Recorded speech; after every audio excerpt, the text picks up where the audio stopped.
Good to have everybody with us this morning. The good Lord sent the rain that we sorely needed.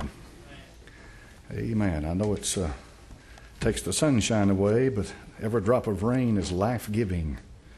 No question about that. I'll probably finish up this morning now on Islam, what we've been talking about. And then I'm going to bring out something in a few minutes that's current. Father, I pray that you give me the gift of teaching now, Lord. Help me, Father, as I open your word. I pray now in Jesus' name, and amen. All right, now turn over here in the book of Galatians with me this morning, please. And Galatians chapter number 4, verse 22. Galatians 4:22.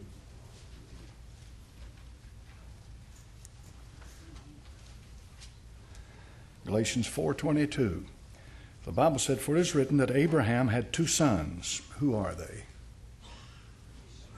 Who? Ishmael and Isaac, right?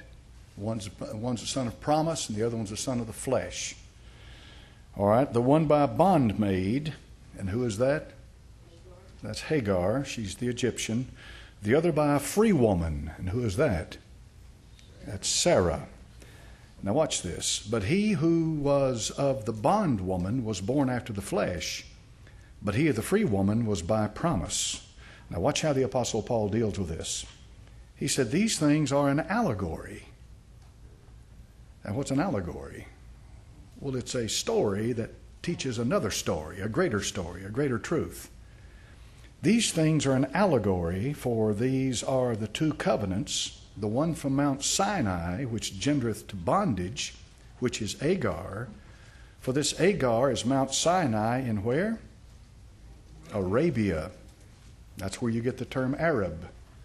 And answereth to Jerusalem, which now is, and is in bondage with her children.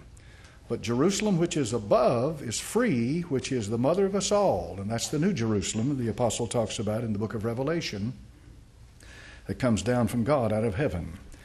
Now, the Old Testament said, God said this about Ishmael. He said he would be a wild man. Now, just let that settle in. I've never heard CBS, NBC, ABC, Fox, and CNN, the rest of them, ever mention that. And, of course, I'm sure they have a political agenda for not mentioning that. But when the Bible says that Ishmael is a wild man, it picks him out and describes his character. And who is Ishmael? Ishmael is the father of the Arabs, folks. The Arabs. The Arabs have, most of them have a religion which is the Muslim religion or Islam. And the Islamic religion I've been talking about now for the last 2 weeks is what's caused so much alarm in America because of the beheading of that woman in Oklahoma who had never done a thing to that man. Totally innocent. Went to work one day and got her head cut off. Something has changed in America. It's like when they bombed the World Trade Towers in New York City. When they flew those commercial airliners into those two trade towers, something changed in America. Something changed. Well, this is what happens there now. Something has changed in America. A Muslim cut off the head of a woman she never done anything to him, but he was doing it in the name of Allah. Now, of course, since then, the spin meisters, the media merchants, the mainstream media and the rest of them have gone to extraordinary lengths to try to say that what happened out there was an isolated case of workplace violence. Just like the Fort Hood shooter, when he shot to death 12 soldiers, the federal government would not call it terrorism. They called it workplace violence. And so let's look at what the Quran says about some of these things this morning. This is their holy book. The Quran, as I've said before, was dictated to Muhammad over a period of about 23 years by an angel. And the Apostle Paul said in Galatians 1, if I or an angel from heaven preach any other gospel, let him be anathema, let him be cursed. This is what the Quran has to say, only some excerpts from it. The Quran in chapter number 2 and verse 191 says, "Slay the unbelievers wherever you find them." 9 verse 123 says, "Make war on the infidels living in your neighborhood." Quran 9:5 says, "When opportunity arises, kill the infidels wherever you catch them." Quran 3:8-5 says, "Any religion other than Islam is not acceptable." Quran 9:30 says, "The Jews and Christians are perverts. Fight them." Quran 5:33 says, "Maim and crucify the infidels if they criticize Islam." Quran 22 verse 19 says, "Punish the unbelievers with garments of fire, hooked iron rods, boiling water, melt their skin and bellies." Quran 8:6-5 says, "The unbelievers are stupid. Urge the Muslims to fight them." Quran 3:28 says, "The Muslim must not take the infidel as a friend." Quran 8:12 says, "Terrorize and behead those who believe in scriptures other than the Quran." Quran 8:60 says, "Muslims must muster all weapons to terrorize the infidels." Quran 8:12 says, "I shall cast terror into the hearts of the infidels, strike off their heads, strike off the very tips of their fingers."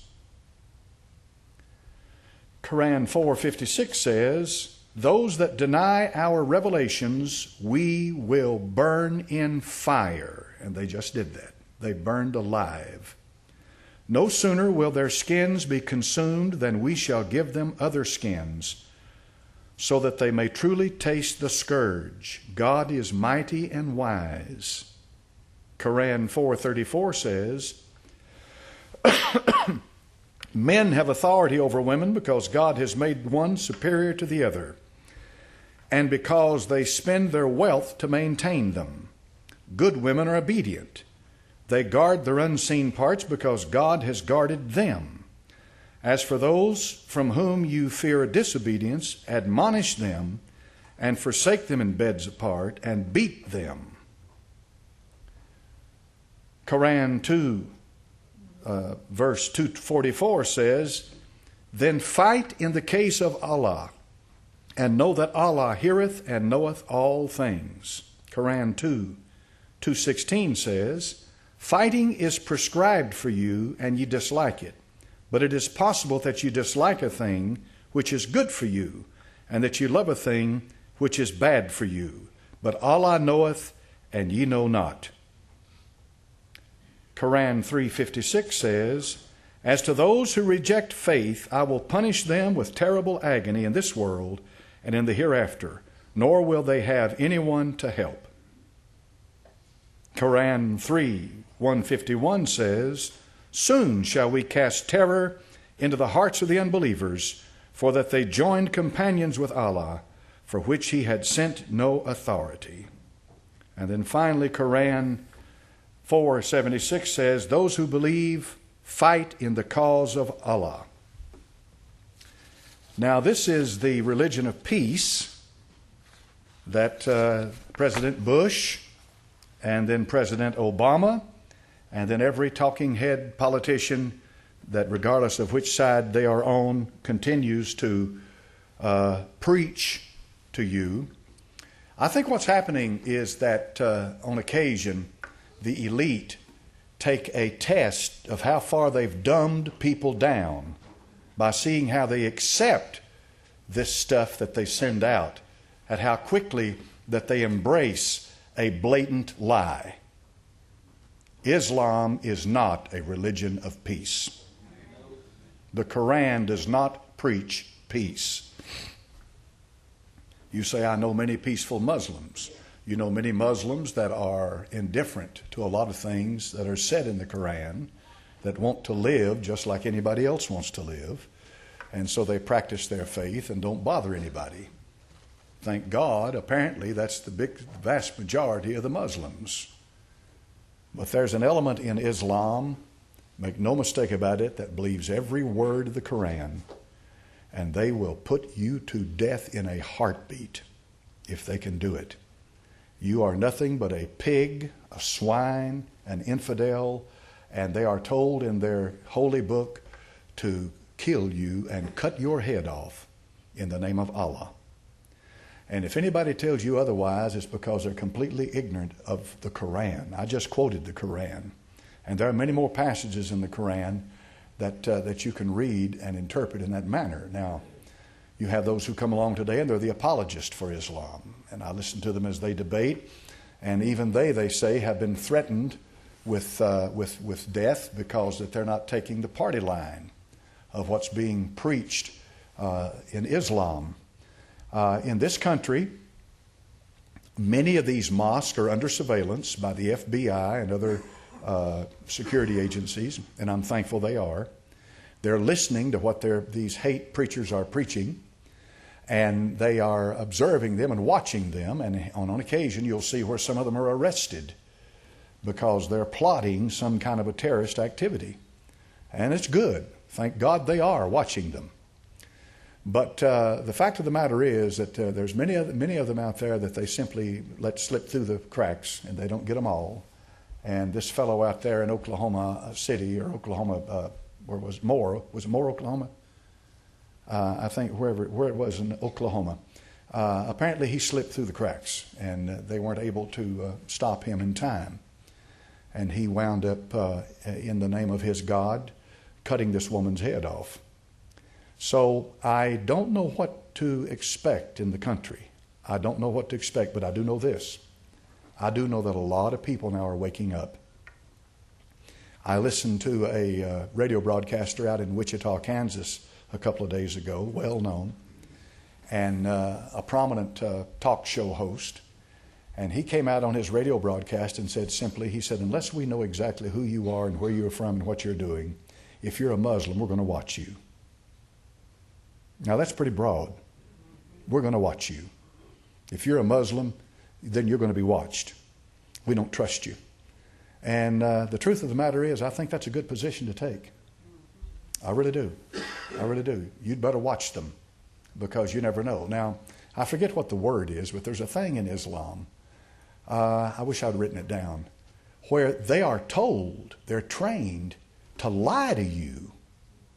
When you ask them questions about what they believe and what they're doing, blah, blah, blah, they lie to you in the name of their God.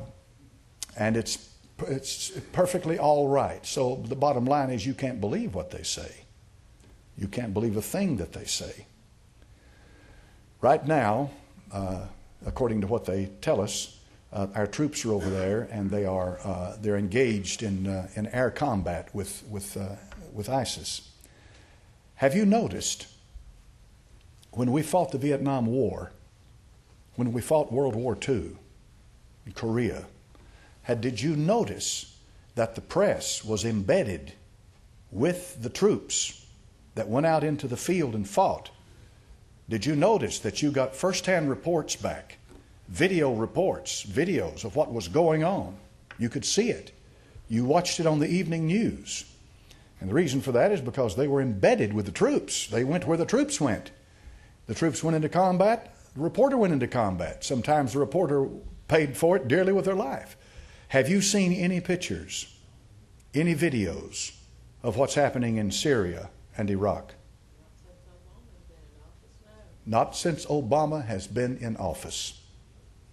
He is the most secretive, clandestine president this country has ever had. And he went into office promising people that he would be the most transparent. That was one of the biggest lies you ever heard in your life. Just as big of a lie as the one that said, if you like your doctor, you can keep your doctor. It was a bald-faced lie, and he knew it when he told it. You're dealing with a lawless president who has no regard for the law. The Congress has voted time and time again not to close Guantanamo. He is apparently going to circumvent them and do it himself. And he has no constitutional authority to do that. But he's going to do it anyway. Why is he going to do it? Because he's lawless. You better believe he's an antichrist. He is no Christian. This country finds itself in a situation right now, this nation of 300 and something million people, finds itself in a situation where the man in the Oval Office is an antichrist, a Muslim sympathizer that feels he is a law unto himself, that he can do as he pleases. If he has an agenda, he's going to enact it, and nobody's going to stop him. We better do some serious praying that in 2 weeks, when these midterm elections come up, 2014, Obama has 2 years left after that. We better do some serious praying that the Christians that voted for Obama in 2012, God bless their little hearts. I have a rough time with that. We've had people get up and walk out of this church because they voted for Obama in 2012. Bye. As my coach used to say when I was at rural high school, don't let the door hit you in the back on the way out. Say, that's mean. No, it's not mean. You're voting for a baby killer, an antichrist. You're going to stand at the judgment seat of Christ and give an account one day for that. You will answer for that. But in any event, in 2014, if the Republicans, and I know Republicans not your savior, believe me, he's not your savior, but at least they are politically poles apart from Obama. If the Republicans get the Senate and the House, they will be able to stop him in a lot of what he does and possibly, quite possibly, throw him out of office if they can impeach him and prove him to be lawless. And so the only hope for this nation for the next 2 years outside of the Lord God himself is what's going to happen in a couple of weeks. I would watch closely this election in 2014. Yes, sir. Preacher, on the Gitmo note real quick, if I'm not mistaken, the head of the ISIS army in Syria is a former Gitmo. Baghdadi, he was at Gitmo. Yeah. They turned him loose. And now he's fighting against us and leading back to... Absolutely. How many of you knew that? Baghdadi was a former Gitmo detainee. Now he has self-proclaimed himself as the caliph of a new caliphate. And this, of course, was the great dream of Islam ever since, I think it was 1925, when Ataturk dissolved the caliphate. And what happened was that the Ottoman Empire in the First World War chose the wrong side. And when they chose the wrong side, they chose the losing side. And because they chose the losing side in World War I, it cost them their prestige, power, authority, and land. And so they had a caliphate in the Ottoman Empire, which had lasted, good night, 1,000 years. They had a caliphate, and that caliphate was dissolved by Ataturk, who was the president, prime minister of Turkey. And when he dissolved it, then the last caliph, and I think it was 1925 when this happened, the last caliph of Islam, as far as one recognized truly as a caliph, because it was a true caliphate. There's been many since then who proclaimed themselves to be caliphs but amounted to nothing because they had no authority, no power, no jurisdiction. But this was a real caliphate. Then he was dissolved in 1925. It was over. And ever since that day, they have been working to form another caliphate. Now, a caliphate is a religious, political entity that is ruled over by a caliph. A caliph is a political ruler, like a president or prime minister, but he's also a religious ruler. That's what's important to understand about a caliph. He's not only a political ruler, he's a religious ruler. So therefore, he exercises supreme authority, both in the area of politics, in other words, it's government, he governs, but also in the area of religion. He's the top man, the head dog. And that's what they want. And this is what Baghdadi did. He proclaimed himself the caliph over the Islamic State. In other words, I am the political and religious leader over this political entity that has been formed called the Islamic State. And the Islamic State at this very moment is fighting to gain territory, and that's the way countries do, to gain territory, to overthrow cities, and to establish a caliph. The caliphate. The caliphate spans territory into Syria, and it spans territory into Iraq. And it's growing every day. And the reason it grows is because they are victorious. And every victory that they have, more people join up with them, and they get the vision, and they join up for the jihad. So what you are dealing with over there in the land over there in the Middle East is not only a religious issue but a political issue. You're dealing with the creation of a state. A state just like Syria or Iraq or Lebanon or Saudi Arabia or Yemen or any of them. It's a state. And once they are established and they have secured their borders and secured their government, that black flag will rise up, and that black flag will be the authority of who they are, and they will have the authority from that day on. If they no longer have to fight to gain ground, then they'll fight you, because they're one of the richest bunch of terrorists that ever lived. They get something like $3 million a day in oil revenue, and no telling how much more money is being pumped into them from some of these countries. You know that the balance over there in that place is very important. Iran is Shiite. ISIS is Sunni. Bashar Assad is an Alawite. An Alawite is a cast-off from both Shiite and Sunni. But because of political expediency, Iran, which is Shiite, has aligned itself with Bashar Assad, an Alawite. And so now he has been brought into their fold, and they are defending him. They're defending Syria against the overrunning of ISIS, which is Sunni. When they put this prime minister into Iraq, what was his name? The one they just kicked out? Maliki. Maliki was a Shiite. He was a Shiite Muslim. And when he began to pick his cabinet and form his government, he left out the Sunnis. And when he left them out, then of course he created a lot of contention, strife, grumbling. He couldn't govern because he didn't have a coalition. He didn't have the people underneath him to govern. And it's been a problem. And he was also a crook. And all the money that America sent in there and all this problem, they had a big problem in Iraq. But the bottom line is they finally got him out, and they got another prime minister in Iraq. And this prime minister, I think he's a Sunni. I'm not sure if he's a Sunni or Shiite, but he's willing to pull together a government to govern. But here's the problem with Iraq. ISIS is 8 miles outside of Baghdad. Baghdad is the capital of Iraq. ISIS is 8 miles outside Baghdad. Now, it doesn't mean that ISIS is going to overrun in 24 hours a huge city like Baghdad. But what it does mean is that they have come through enormous opposition, and they have established their caliphate. They're taking land and equipment. And here they are 8 miles outside of Baghdad. Now, folks, if Baghdad falls to ISIS, it's not going to be a pretty scene. When these people take a city like Kobani over there that borders Turkey and Iraq, or Syria. Which one is it? What's Kobani in? Is it in Syria? Syria. It borders Syria and Turkey.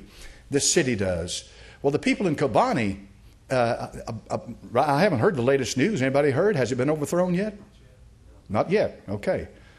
But if it is overthrown, they will murder, just like they always have. Mass murder. And if they overthrow Baghdad, same thing. Mass murder. That's what you're dealing with. So the United States comes into the situation, and they start strategic airstrikes. And most of the military people that know anything, and I take the word of a general in a heartbeat over a politician. The generals say this is pinpricks. If you're going to do anything, get in there and do it.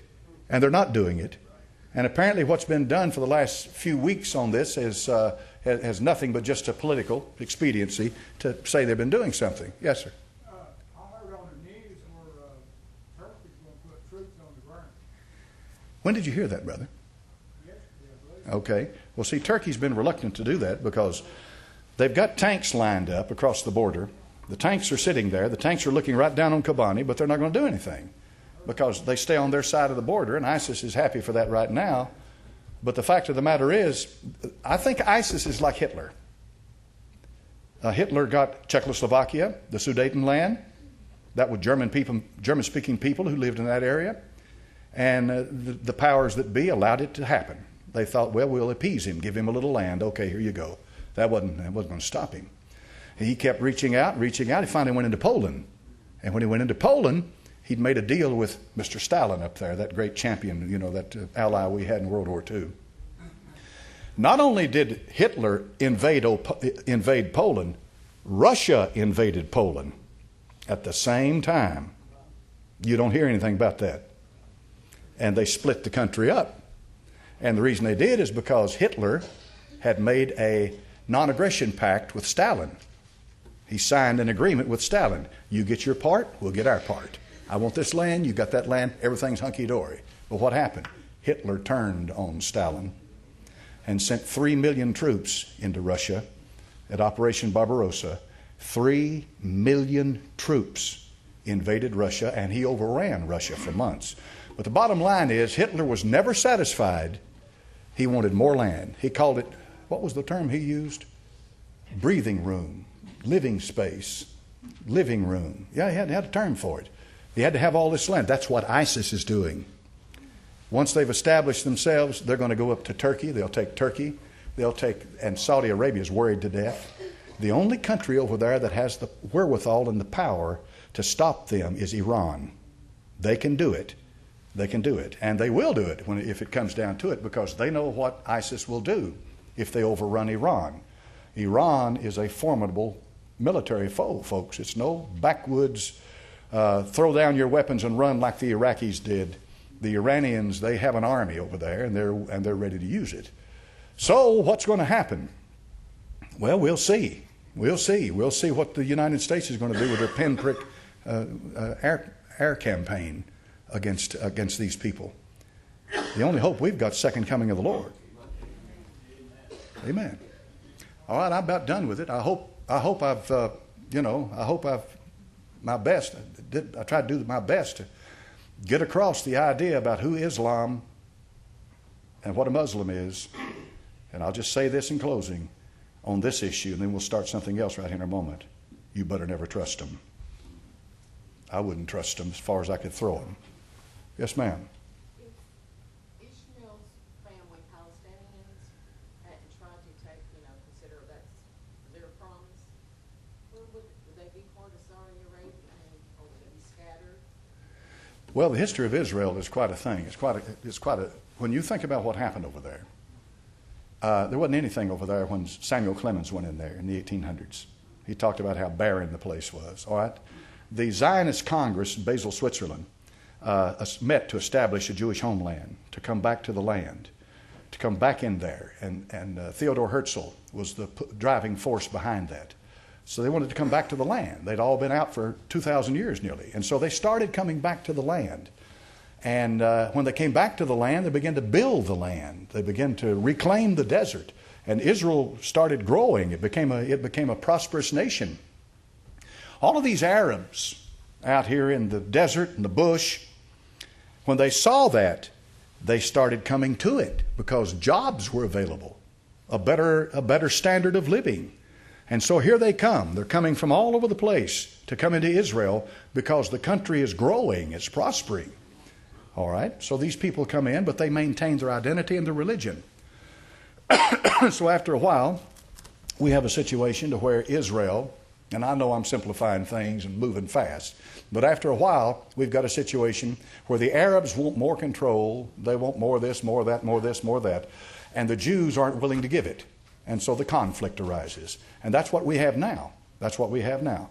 The Palestinians are not people who are indigenous to that area. There's never been a place called Palestine. There's never been a state called Palestine. They are not indigenous to that area. A few are, but most of them came in from the outside. Yeah, that's what happened. That's what happened over there. And Israel was willing to sit down and make a peace agreement with them and offer them so much land. They refused it. They wouldn't do it. And That's what we've got now. So Israel has had to suffer terrorist attacks ever since. All right. Now, can you imagine something, a virus, that literally liquefies your organs? Isn't that horrible? Liquefies them. You know what that is? That's Ebola. It is one of the most horrendous things that I know in my lifetime. It liquefies. And of course, when this happens, you hemorrhage. You're bleeding profusely. And this man, for example, Duncan, that came from Liberia. He came from Liberia to the States. He didn't live long. But apparently he didn't exhibit any symptoms until he got to the country. And it was just a matter of days, he was dead. So far, the death rate, the fatality rate for Ebola is running well over 50%. And that depends a lot on the reporting. Who knows? It may be as high as 75%. 3 out of 4 people that get it die. That's heavy-duty stuff. Yes, ma'am. I heard on the Today Show this morning that one of the nurses that took care of him, she has been tested positive. She is tested positive? Okay, and with all the precautions, modern technology and all that. God bless her. I wish the best for her. I would pray for that nurse. You know, she's just doing her job. And but the problem is, you got some people out here that are making some decisions, and they're not the right decisions. Yes, sir. She was asking about the source of all the different people in the Arab world, and of course, Ishmael is one of them. And I can't find the list of all of Abraham's concubines who were, and that's why it's also. Well, you've got medians, and you've got all the rest of them in there too. Oh yeah, oh yeah, oh yeah. Not just Ishmael. They were all children of Exactly. according to Yeah, I'm just generalizing, and you know, but absolutely. If you want to get into specifics of it, a bunch of Abraham's kids in there, but you sure can. Oh yeah, you certainly can. Oh yeah, it's more than just Ishmael, but he's the dominant one. Yes, ma'am. When it comes to the isolation precautions in hospitals, doctors and nurses do not follow the precautions. So this Ebola can spread anywhere at any time very fast. Because I work in the hospital industry, and most people, I mean, you'll go into a TB room, they won't even wear masks. You'll go into an airborne room of any other kind, they won't wear masks. They don't wear gowns, they don't wear gloves. And it's because it's time consuming to put it on and go in there. So, you know, you're endangering yourself and other people and your family. So the policy is one thing, the practical application is another. You know. That's right. Doctors won't leave you. I thought I heard an 8-year-old boy died of that too. You know? Well, it could have. I mean, I can't. You know, it's all MRSA or the respiratory virus, the intro, yeah, some enterovirus or something like that. Yeah, right. Ebola is not the only sinister thing out there. Absolutely, there's more garbage out there. Yes, sir. Because the Bible says in Matthew chapter number 24 and verse 7, nation shall rise against nation, kingdom against kingdom. There shall be famines. You've seen famine on a massive scale. And pestilences.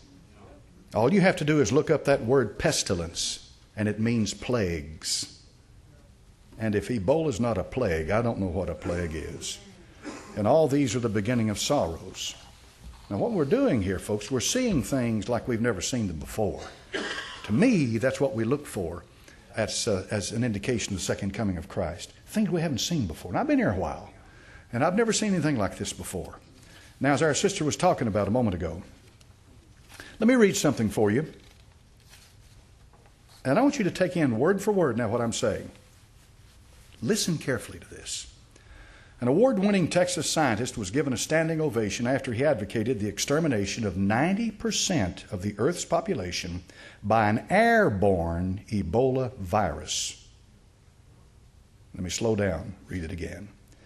An award-winning Texas scientist was given a standing ovation after he advocated the extermination of 90% of the Earth's population by an airborne Ebola virus. That's a heavy-duty statement. It was in 2000, and it hadn't been long. 8, 9, 7, somewhere in there. 6, 7. It's no later than 2006. No more than 8 years ago. I thought I had the date here somewhere, but it's recent. I mean, it's within the last decade. But in any event, this man's gotten a lot of criticism over it, rightfully so. But the idea from the elite is that there are too many people on this earth. Now, what does that do? That begs the question, where did Ebola come from? I'm not telling you for a minute this morning that I believe that it was manufactured. But on the other hand, I've always got an inquiring mind. And I'll let the facts deal with the issue. If we have an elite group who want to wipe out the vast majority of mankind because they believe that mankind is the problem on this earth and the earth cannot sustain it. This is why you have this sustainable thing coming from the UN all the time. Remember the sustainable? You hear the word sustainable, sustainable, sustainable. That's a buzzword. When you hear that word, watch the agenda behind it and the crowd that's preaching it. But in any event, you've got this scientist down here in Texas, and he says that 90% of all the people on the earth need to be wiped out. There is another scientist. No, it's him. This is the same one. It's the same one. I got so much stuff, it's hard to remember everything they say. This same one also says that we are no better than bacteria. Here it is. Here's his words. He exclaimed, "We're no better than bacteria." So you're no better than the Ebola virus. It has just as much a right to live than you do. What about the AIDS virus? Did they give up on that? We're no better than the AIDS virus. We're no better than a virus or a bacteria or anything. This is the extremity of the relativism that says that every form of life on this earth, has just as much right to be here as you do. Now, what does the Bible say? It says, have dominion over the fish of the sea and the fowl of the air, right? Peter, rise, slay, and eat. That means that in the sight of God, you're worth more than a cow. Did not he say that you're worth more than many sparrows? Of course, if you're a Bible believer, you know all this. But these are PhDs that are teaching in the universities in this country. Here's a man that is a PhD, that is an award-winning scientist, and he's telling you that you are no more valuable than a bacteria.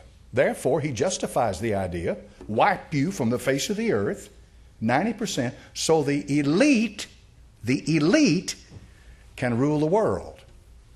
Yes, ma'am. Well, he's nothing but an elite bacteria. That's true. Evolution Evolution is is at the heart of that. at the soul of it, because it is this natural selection where Mother Nature is doing the selection. And who is Mother Nature? And who is the designing force or the driving force behind evolution? You can't put your finger on it. We're just here, and so this is the way it is, and this is what's going to happen. And there is no mind up there. There's no holiness up there. There's no spirit up there that creates and guides and orders the universe. It's all a relative thing here on this earth. And this. They call for when something bad happens to them. Oh yeah, you better believe they do. Oh God. They don't believe in Christ then coming back, do they? Of course not. They don't believe the Bible. The Bible is irrelevant. Pardon? They don't believe they have anything or anyone to answer to. No, amorality. Amoral. That means no morals. That means if it feels good, do it. If that's your faith belief, if that's your faith tradition, fine, good for you. If that's what worked for you, let it work for you. If that's what works for him, let it work for him. That's all that these people care about. But here's what I believe. I believe that they test the waters on occasion And I think they're testing the waters right now to see the reaction of the American people, to see how far they've dumbed them down and how far they've brainwashed them and what kind of reaction they're going to get. And they're doing it, and they check it out. They're checking it out. And these are smart people, folks. They're very, very, very smart, lost people. No question about it. All right, and there's a lot more to cover about this. Did you know the strange things have been going on as it relates to the Ebola virus? For example, here's one article that says the Ebola outbreak was planned years ago. Now, quote, "What do you think the millions of coffin liners are for?" Strange things. Now, the CDC is endangering all Americans by pushing 5 irresponsible assumptions about Ebola transmission. And I'm going to run out of time, but let me get them as quick. Assumption number 1, Ebola only spreads via direct contact. There are doctors right now that dispute that and say it could be airborne. Here's why. Ebola patients cannot spread the virus until they are symptomatic. In plain words, they're showing they have a fever or whatever associated with it.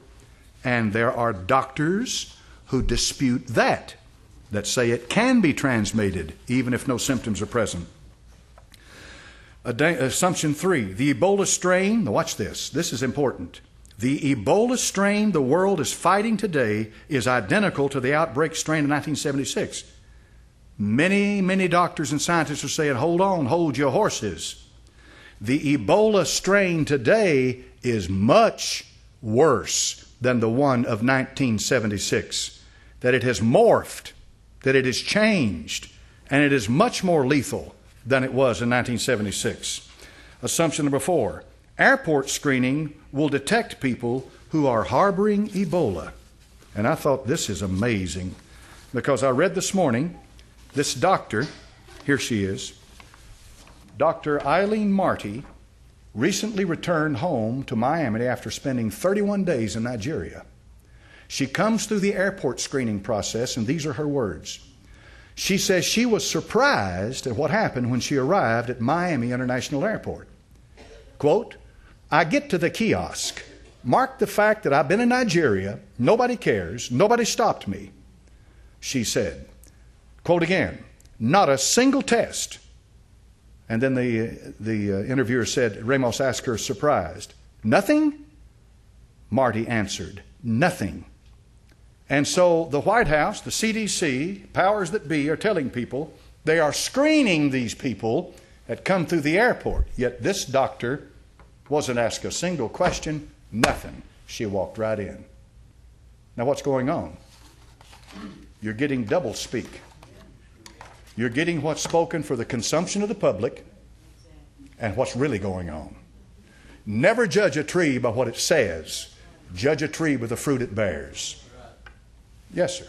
This morning, Fox News had a news conference with the CEO of the Presbyterian Hospital in Dallas. Okay. Is that the hospital Duncan died in? Yes, and before the healthcare worker has been diagnosed with Ebola. The CEO of the hospital said live on Fox News that the healthcare worker was in full CDC attire, face shield, mask, gown, gloves, whole nine words. CDC just come out a few minutes ago and said that the safety protocols were breached. So that's a direct. All right, so the Presbyterian Hospital is saying that we've done everything we're supposed to do. We followed the rules. We did exactly what was supposed to be done. And the CDC comes out and says, no, you didn't. In other words, it can't happen. It can't happen any other way than the way we say it's going to happen. CDC. Okay. Yes, sir. A couple of weeks ago, or maybe 2 weeks ago, Governor Perry, I've seen myself on TV saying, we'll stop it here in Dallas. Yeah. Ebola. And it's not stopped. Well, here's the thing. I like Perry. But the problem is he's the governor of a state. He's got the feds breathing down his back. And there's only so much he can do. You know. And I'm sure that Governor Perry would do everything in his power to keep his people safe in Texas. No question about it. I believe it. But he's got the federal government breathing down his neck. Just like the border patrol down there. Texas is trying to stop all these illegal aliens from coming into Texas, and yet they've got the federal government breathing right down their neck. And you've got an attorney general who's going to bring charges, who's going to sue the governor of Arizona, going to sue these governors because they're trying to enforce immigration, stop people from coming into their country, into their state. That's what's going on. You judge a tree by the fruit it bears, not the blather that comes out at the news media. What are they doing to the governors in the states around this country who are trying to protect their people? They're stopping them. Yes, sir. All right, we're done. I'm done. I'm finished. I'm over with. I can't do anything. Yes, sir. I just wanted to mention that I thought it was odd. You know, they had that first doctor that got it and come back to the United States and was cured. That Christian doctor. Right. I prayed for him, and I think a lot of other people did. Well, you know, they had a cure for it, and they used it on him. And then now Yeah, there's that thing there. they refuse to make any more of it. And I think that's odd. Oh, you've heard they've refused to make more of it? They're refusing to. Now that's a strain. That's big. Or They used this drug for the doctor that had Ebola, and now they are refusing to make more of it? All right. The elite must have an antidote. I mean, they must have. they might have cured him because he knew about it. To protect themselves. That's a good point. Yeah, they've got to have something. Just for sure, they've got what we don't have, right? Amen. Somebody over here? Yes, ma'am. I remember we had that prayer several years back. The United States had a chance to get the vaccine for that, and they turned it down, and now it's too late. Okay. Then it makes you think they had something planned, doesn't it? Yes, ma'am. This is just general, but we think that the medical angle is kind of messed up anyway, because we were driving down Cedar Bluff the other day, and we actually saw a ambulance that said priority ambulance. It was a Mercedes-Benz, and then you see the regular ambulance, and it's like, okay, so who's this one carrying? What does that mean? That's what I, Priority ambulance. The rest of us were not priority. I mean, when they got like a, super machine in there, and That's strange. Maybe they need to say elite ambulance then. Well, we've run out of time. There's folks are standing out in the foyer, and we'll pick it up next week and try to make some more connections. Brother Crane, will you dismiss us, please?